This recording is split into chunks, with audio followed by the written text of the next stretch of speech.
There's a sentence I heard about 20 years ago from a guy called Jim Rohn. He said it in 1981. And if you're into self-development and you want to improve, it should hit you like a sledgehammer. I'll play it for you now.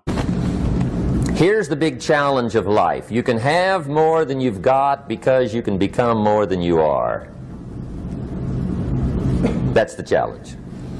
And of course, the other side of the coin reads, unless you change how you are, you'll always have what you got. It's so good and so obvious, because what he's saying is if you want more, you have to become more. The best way to improve is to have a plan, and the best start to any plan is to assess where you are now. And from that, you can decide where your time and resources are best spent. This athlete self-assessment will help you do that. Have a look at the video, give it a go yourself. So this is my self-assessment board that I've created on this whiteboard here, and I'm going to divide it into 4 categories. Now you could probably make 15 categories, but I've narrowed it down to the 4 that I think are most important. Number 1 and 2 are pretty obvious, but number 3 and 4 I think are the most neglected, and I think that's where the lowest hanging fruit is, and I reckon that's where the most gains are to be made. So let's start with number 1, of course, for me, strength and conditioning. Now this is my wheelhouse. I could talk about this all day. I'm not going to, but there are a few talking points within strength and conditioning that I think are worth mentioning. Let's start with attack position. If you can't maintain an attack position for a whole length of a race run over a whole weekend, you need to take your strength and conditioning seriously. It doesn't matter how skilled you are if you fall apart 2/3 of the way down the track. Worst case scenario. What physically is the worst case scenario in your sport? Is it a massive huck to flat? Is it rolling the rally car and you can't get out? If the worst case scenario isn't within your physical realm, then you could potentially be in a lot of trouble. Do you have a fuel and hydration strategy? Fuel and hydration is a pretty big subject, and you need to become your own scientist in this respect. It doesn't matter how fit and strong and skillful you are, if you're not fueling yourself properly or you're dehydrated, you're going to suffer. So to round off the strength conditioning category on this board, are you physically capable? And I don't just mean the level you're at now, but at the level above. Could you compete with those people? If the answer is no, then that problem is easily solved. Now let's move on to section number 2. Competence.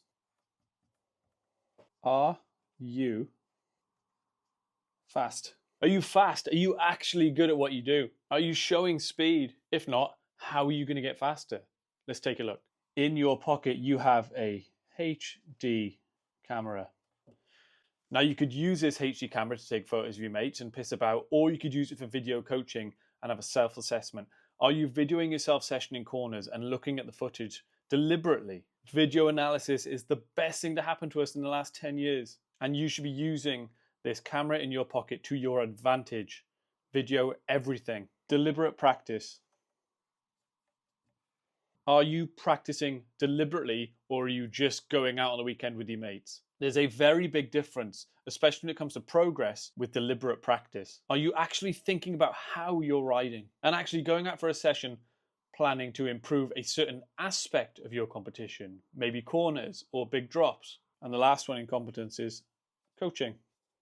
Maybe you're not very good at self-coaching and you could do with some outside source looking at how you're riding. Sometimes it's more clear to somebody else on how you're going to improve. Even though I've got strength and conditioning first and then competence, I'm not really doing these in any order. Of course, how competent you are is the defining factor on how far you can go with the sport. Just trying to nip some comments in the bud there. Let's move on to number 3, which I think is the most underrated of all of these. This third subject I love to talk about. I love to get ideas. I love to hear people's ideas.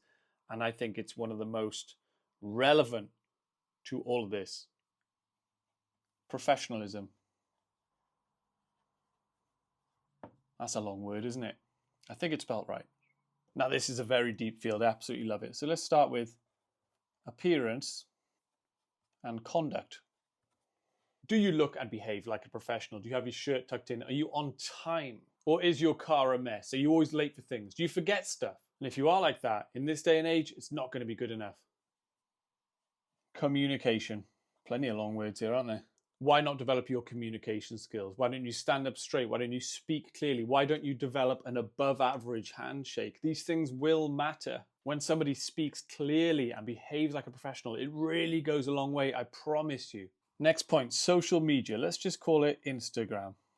because no one gives a fuck about TikTok. If someone goes to your Instagram, is it clear? Is your name at the top, or is it a stupid nickname you had in high school? Is your profile picture a picture of your face smiling or you in team kit? Is your bio direct? Is there a link to your YouTube channel or other ways people can see more of you? Is there a simple way to communicate with you? Do you have reels or posts pinned to the top so your greatest achievements are obvious to people looking at you for the first time? Because if I was a team manager, the first thing I would do is go to your Instagram. And if it's just videos of you diving off jetties and setting off fireworks, it would probably have a permanent effect on how I thought about you. And the last point here, self-talk. And I don't mean motivating self-talk. Now, I talk to myself all the time, out loud, and I actually mean it as well. I practice sentences, things I might want to say when I meet people I need to impress, but also rehearsing how you might respond to certain questions. So a question you might get is, oh, what are your plans next year? And instead of just saying, well, I'm going to try my best and see what happens, your response could be deliberate. You might say something like, oh, for the next few years, I'm going to take it really seriously. I've taken great steps to improve every aspect of how I'm racing and my life in general. I know I show some good speed, so I'm actually expecting to do quite well. Because when somebody gets a mature answer like that, it has an effect on them. Because 99% of people won't have the guts to talk like that. But it also empowers you too. Let's move on to the fourth point. This is a big one. Race day. We all know those people, maybe you're one of them, who are seriously good at what they do, but they underperform on competition day. Why? They seem to fall apart when the pressure is on. Honestly, I would have been one of those people. I would not have been a very good competitor. There's a lot of ways you can improve your race day. How about having a specific warm-up routine? And don't think of warm-ups as just raising your body temperature, preparing your body for exercise, and trying to intimidate everyone with how loud your watt bike is. Think of it as a way to also reduce your stress levels that are already high on race day, maybe with some breathing strategies to help calm you down, but also preparation. Do you know the lines? Is your bike in order? These type of things will help you on race day. Being prepared. Do you prefer music or do you prefer to be in silence? You might come up with little things on race day, little rituals that help you get into that race mode. So as I look at this board and I look at all these points, these are all things that you can control. There's a lot of things that you can't control, like the weather or how somebody else is going to compete. But paying attention to all this stuff can really put you in a good, solid start position. I know in sport there's not a lot of money and there's not a lot of opportunity. So why don't you become a sponsor's dream? Why don't you become someone that team managers are fighting over to have on their team? And I honestly believe that considering all these type of points are really going to benefit you. They are certainly not going to hold you back. So if you are somebody who's a seriously proficient athlete and is very quick and confident and takes every aspect of being a professional seriously, then that is certainly going to help you on this race day. Now, this is where I want you to do a self-assessment on improvement for you this off-season. So if you had 10 points and the points represent your time and energy, where would you place them in these 4 sections that you think will give you the biggest return this off-season?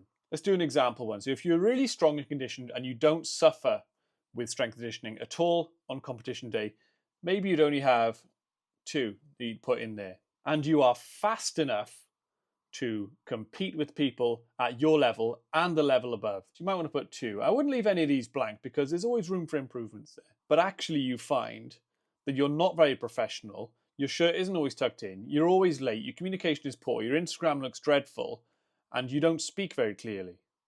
Then you might want to put more attention here, leaving you a further 2 points for your race day preparation. So if you do an honest self-assessment and you see this, you might think differently about what your off-season looks like. And you might have to put more attention and energy at being professional, and all these others can just improve along the way. Let's create another hypothetical person. What if you are strong and conditioned? What if you're really professional, you're on time, you communicate well? Your race days go really well, you can't complain, but you are finishing middle of the pack because you just aren't quick enough. Maybe this needs to be a massive priority.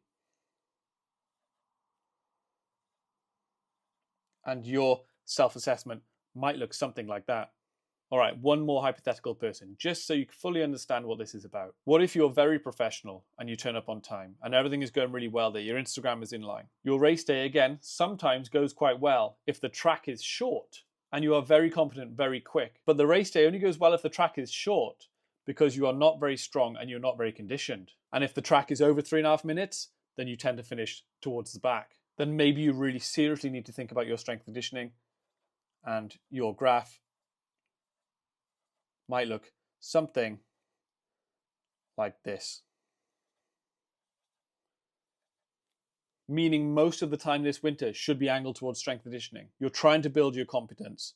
You're always on time and good. That's perfect. And your race day goes pretty well as long as the track is short, because the strength conditioning is poor. So what I want from you doing this at home is to really take a good hard look at yourself and realize that to be the athlete and the competitor and the professional that you want to be, you might have to change or burn off 80% of your personality currently. Because the odds of you becoming a successful professional athlete are so low, if you're not taking every aspect very seriously, you are probably not going to make it. Give yourself the best chance possible with all these things that you can control. Thanks for watching.